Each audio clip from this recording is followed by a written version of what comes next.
আপনাদের মূল যে সমস্যাটা হলো সেটা হলো এমবাসি আপডেট দিন। প্রতিদিনই কি এমবাসি আপডেট হয়ে থাকে? শুধুমাত্র কয়টি ভিসা বেরোচ্ছে এটার একটি আপডেট হয়ে থাকে। কিন্তু আপনারা আপনাদের গোড়া ঠিক না করেই আগা নিয়েই কিন্তু অনেক বিষয় জানার জন্য আগ্রহী। কিন্তু আপনাদের জানতে হবে যে এই বিষয়ের গোড়াটা কোথায়? গোড়াটা হলো আপনার হাতে থাকা ওয়ার্ক পারমিটটি হলো কিন্তু আপনার গোড়া। সেই গোড়ার পারমিটটা যখন আপনার ঠিক হচ্ছে না তখন কিন্তু আপনার জীবনের সবকিছুই এলোমেলো হচ্ছে, চিন্তা বাড়ছে, জানার আগ্রহ বাড়ছে, কিন্তু এই বিষয়টা আগে জানা উচিত ছিল।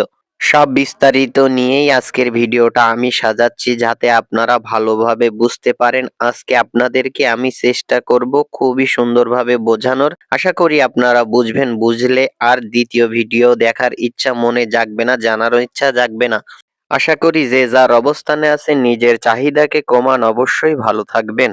অনেকেই জানেন কিছুদিন আগে অর্থাৎ আগের সালে কিন্তু সার্বিয়া এম্বাসিতে একটা ঝামেলা হচ্ছিল। সেই ঝামেলাটা হচ্ছিল যে কন্টাকে ভিসা হচ্ছিল। ১-২ লক্ষ টাকা বেশি দিলেই কিন্তু সেখান থেকে কন্টাকে ভিসা হচ্ছিল। সেই সিস্টেমেই কিন্তু সার্বিয়ার সকল কার্যক্রম চলছিল। হঠাৎ একসময় কোনো কারণবশত এটা ধরা খাওয়ার কারণে কিন্তু সেটা আর এখন হচ্ছে না। এম্বাসির কিছু লোক বাদ দিয়ে নতুন লোক নিয়োগ নিয়ে কিন্তু কার্যক্রম আবারও পুনরায় শুরু হয়েছে। এখন যদি কোনো এজেন্সি বা দালাল আপনাকে বলে যে আমি কন্টাকে ভিসা লাগিয়ে দিব, সেটা কিন্তু আদেও কোনোভাবেই সম্ভব না। কিন্তু অনেকেই বলছে আপনাদের কাছ থেকে টাকা নিচ্ছে, আপনারা কিন্তু সেখানে ২ লক্ষ টাকা ১ লক্ষ টাকা বেশি দিচ্ছেন যে আমার ভিসাটা দ্রুত হোক, কন্টাকে হোক, কিন্তু হওয়া কিন্তু সম্ভবই না, একেবারেই না। কথাটা বিশ্বাসযোগ্য না হলে আপনারা যাচাই বাছাই করতে পারেন, দেখবেন যে কথাটা সত্য কথাই যে ভিসা কন্টাকে হওয়া সম্ভব না। দ্বিতীয় আসুন যে কোন পারমিট গুলো অ্যাপ্রুভ হচ্ছে এই বিষয়টা নিয়ে বেশি সমস্যা। আসলে কোন মাসের পারমিট অ্যাপ্রুভ হচ্ছে এটা সমস্যা না। সমস্যা হলো যার কোম্পানি ভালো কাগজপাতি অ্যাকুরেট আছে তারটাই কিন্তু হচ্ছে।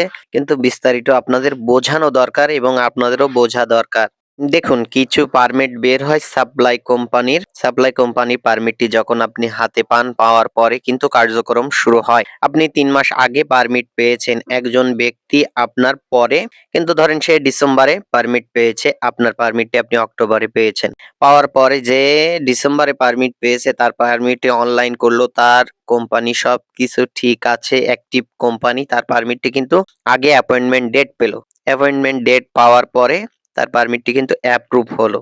আপনারটা সাপ্লাই কোম্পানি, আপনি অক্টোবরে পেয়েছেন অথচ আপনারটা অনলাইন হয়ে সেইভাবেই রয়েছে। আপনি কোনো অ্যাপ্রুভেড অ্যাপয়েন্টমেন্ট ডেট পেলেন না, অর্থাৎ আপনারটা অ্যাপ্রুভ হলো না। তাহলে কি হলো? আপনার আগে পেয়ে তো কোনো কাজে আসলো না, কারণ আপনারটা সাপ্লাই কোম্পানি। সাপ্লাই কোম্পানি কিন্তু প্রতিনিয়ত এভাবে পারমিট দিতেই থাকে। তাদের লোক যদি ১০০ লাগে সেখানে তারা ৫০০ লোকের পারমিট কিন্তু দিয়ে থাকে। এবার দেখুন, যে দেশগুলোর ভিসা আগে হচ্ছে সেখান থেকে সেই সাপ্লাই কোম্পানিতে লোক যেয়ে সেই জায়গাটা বুক হচ্ছে।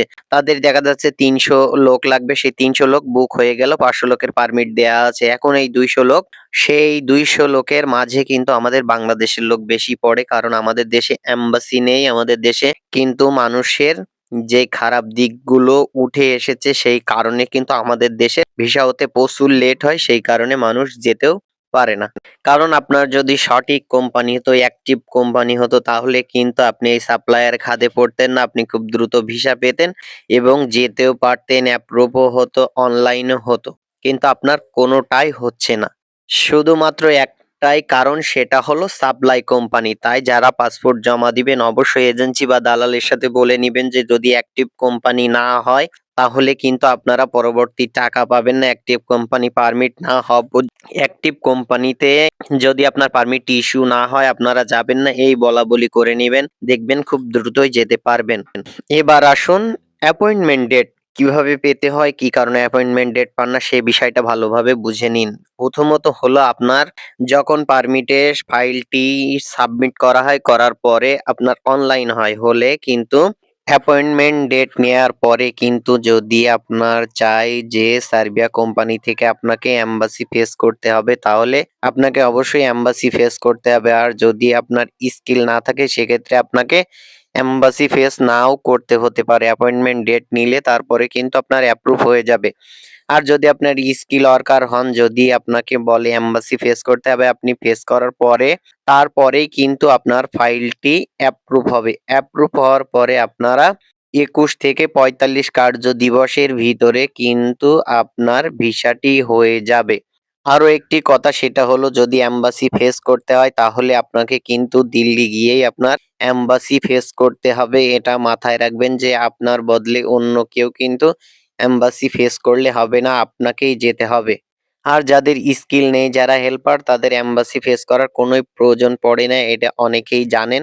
আশা করি বুঝতে পেরেছেন। যদি না বুঝতে পারেন বলবেন, আরো সুন্দর করে ভিডিও দেওয়ার চেষ্টা করব।